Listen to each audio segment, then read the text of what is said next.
learners, myself Priyanka Ray, Assistant Professor of Guru Nanak Institute of Pharmaceutical Science and Technology, welcome you to the lecture presentation on the topic of Introduction to Microbiology.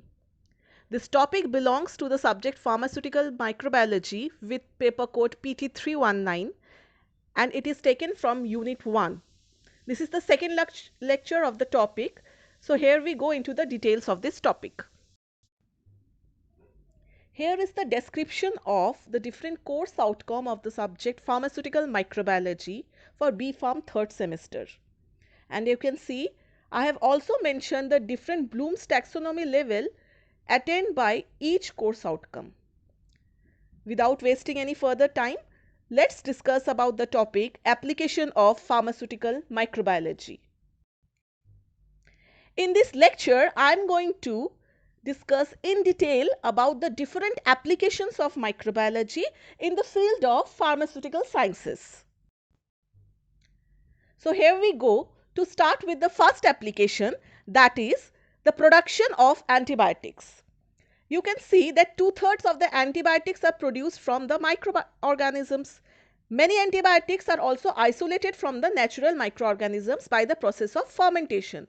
Here I have cited certain examples such as penicillin from Penicillium species, streptomycin from Streptomyces griseus, tetracycline from Streptomyces aureofaciens, chloramphenicol from Streptomyces venezuelae. So like this, there are several more examples in which the fermentation technology has been used to produce certain antibiotics from the microorganisms. Next is the production of enzymes, vaccines and other pharmaceutical products. So different microbial cells are used to produce intracellular and extracellular enzymes, and these enzymes are important for the success of pharmaceutical fermentation process.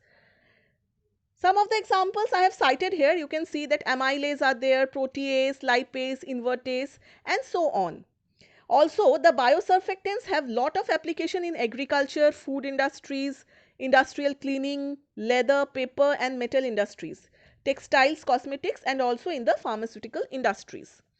Some of the different types of biosurfactants can be synthesized by a number of microorganisms such as Acinetobacter species, Bacillus species, Pseudomonas species, Rhodococcus species, etc. Here I have given a line diagram of the flow chart of the production of enzymes by the different types of microorganisms. The microbiology also has application in the field of diagnosis of disease and its treatment.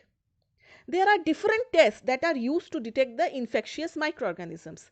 Some of the examples such as the ELISA, Vidal test, tuberculin skin test. So these are used for diagnostic purposes of different types of diseases.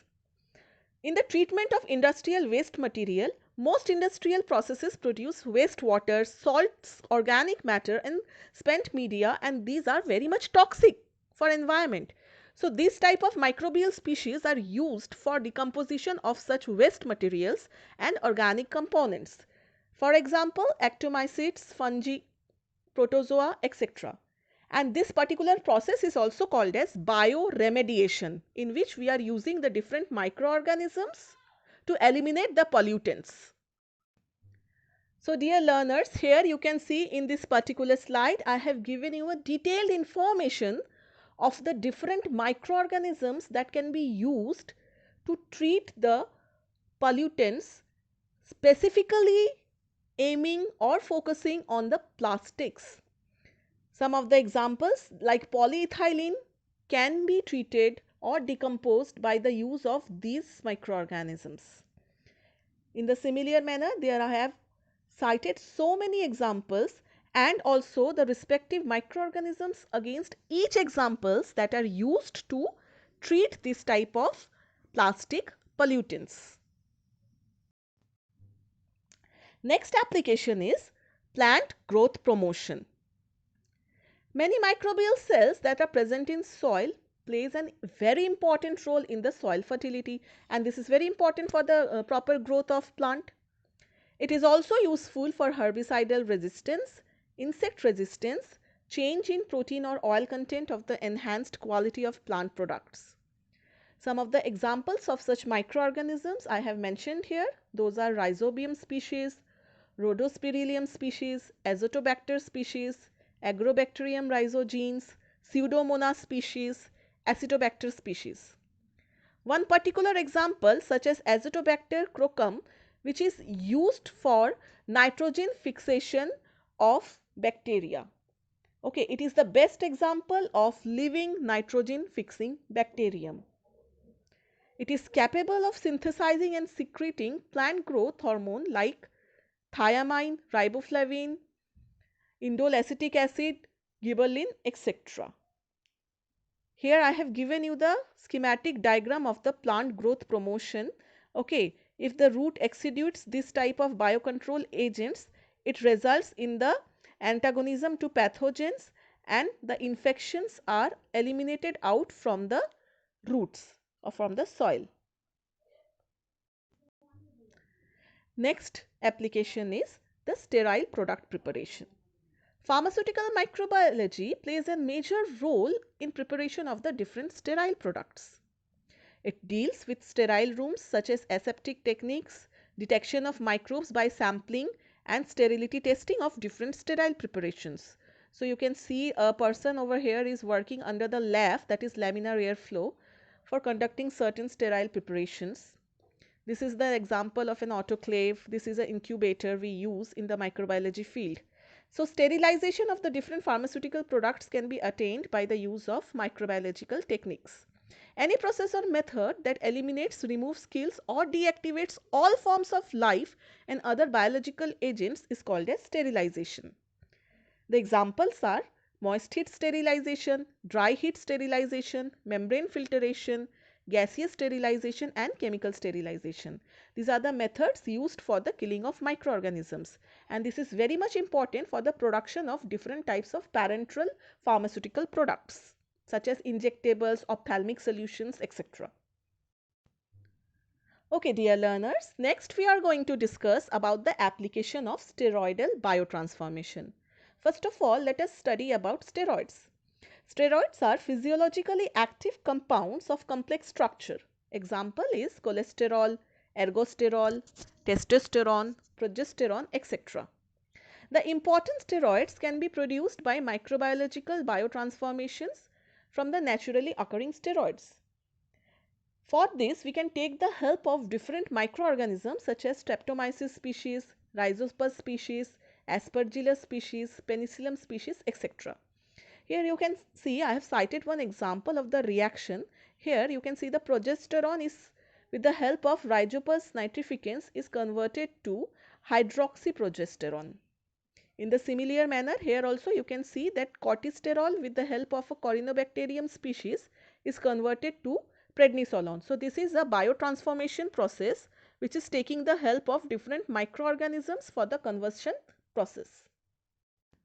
Another application of this field is identification of microorganisms. It is one of the very vital function of pharmaceutical microbiology for identifying of microorganisms found in the products and the manufacturing environment.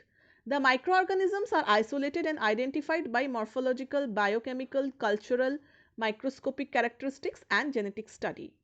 Here I have cited some examples and shown some figure of the different microorganisms such as E. coli, which is giving you a rose color, Proteus mirabilis showing a brown coloration after the staining technique, Enterococcus species showing turquoise blue. Okay, S. epiphyticus showing the opaque pale pink, then Staphylococcus aureus showing opaque cream coloration, and Klebsiella pneumoniae showing metallic blue. So in this manner we can identify the different microorganisms. In the testing of pharmaceuticals, particularly for the raw material and the finished products, the presence of microorganisms like E. coli, Salmonella species, Pseudomonas aeruginosa and Staphylococcus aureus in the raw materials and the finished products might deteriorate their efficacy and potency. So we need to test. So the presence of microbes are described in the different pharmacopoeia such as Indian pharmacopoeia, United States pharmacopoeia, European pharmacopoeia and British pharmacopoeia. Limit on the total number of viable microbes is given in the product, and it is also involved in the exclusion of specific pathogens. Water acts as a vehicle always tested for the total microbial count. For the identification of the different microorganisms present on the product, we go for this type of tests, microbiological assays of antibiotics. In this, the antibiotic bioassay provides a potency for the overall biological activity of an antibiotic preparation. For this, we can carry out this process by different methods available, such as agar diffusion, or it is also called as the plate assay, and turbidimetric assay.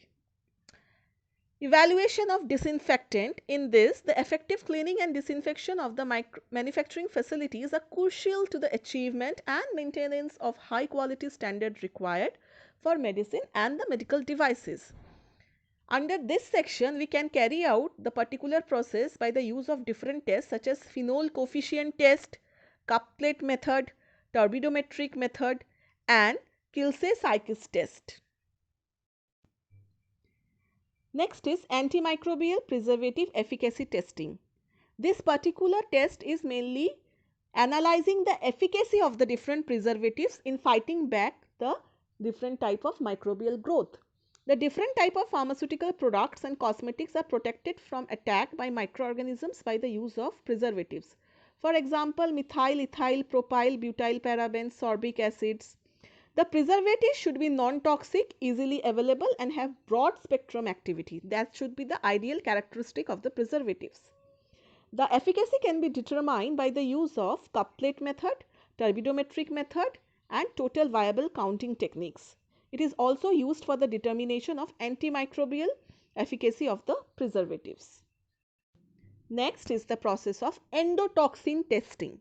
This is something mainly dealing with the different types of immune system, such as the bacterial endotoxin or pyrogens have a number of physiological effects following the IV injections, such as fever, activation of the cytokine system of the immune system, endothelial cell damage, and intravascular coagulation. The bacterial endotoxin test, that is also abbreviated as BET, is most important in microbiology laboratories. It is involved with quality control of parenterals and medical devices.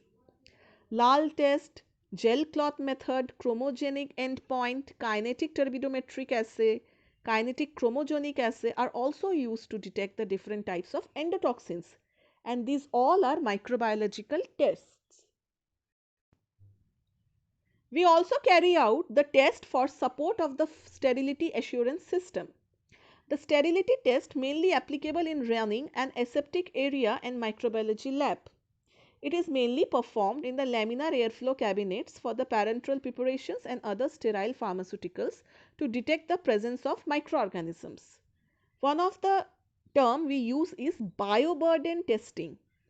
Okay, the bioburden testing, it is used to estimate the number of microorganisms in the product prior to the sterilization.